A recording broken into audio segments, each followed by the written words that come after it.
哭嫁歌在当地叫哭出嫁、哭嫁安。女儿出嫁的前夜，父母为其所谓的嫁妆要请长子长媳清点后放到箱子里。这时母女就相互哭唱甜香歌。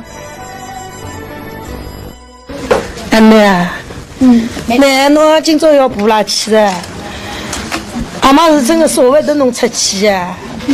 囡啦，侬今朝面子要到没人家，拉侬们做新无言，好比是双手亲啊，人家没回来，礼业送的大家，人家没面头。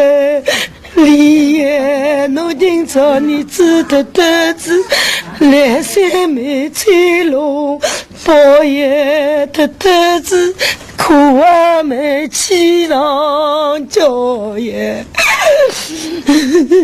妈，侬把我到黑道黑个嘛做新妇呀，我家家大子嘛没得到呀，可可cha子嘛牛丝桃呀，我是牛家这里嘛都把米呀，八月洞里嘛有情丝呀，我们上身是请了拉菲的里呀，上家是跳了个窟窿里呀。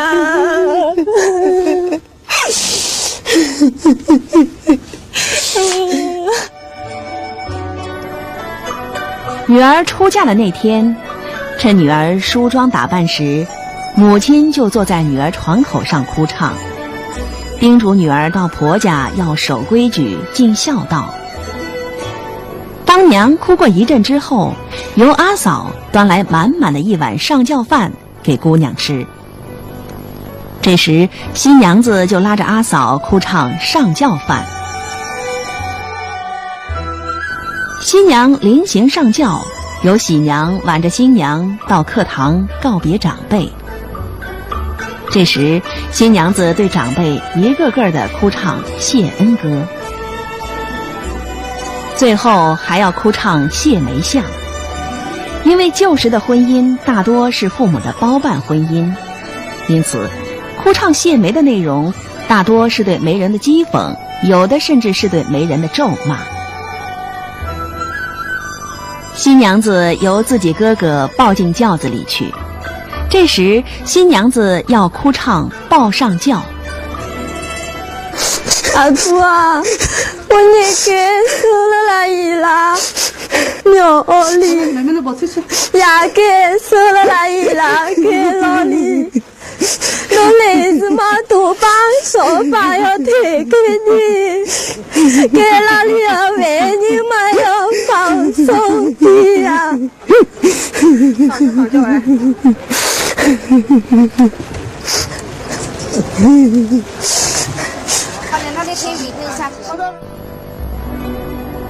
哭嫁歌是旧时出嫁女子表示向姑娘时代哭别的歌。女子出嫁时，礼俗上允许她尽情的诉说，甚至谩骂。因此，哭嫁歌感情激越奔放，言辞无拘无束，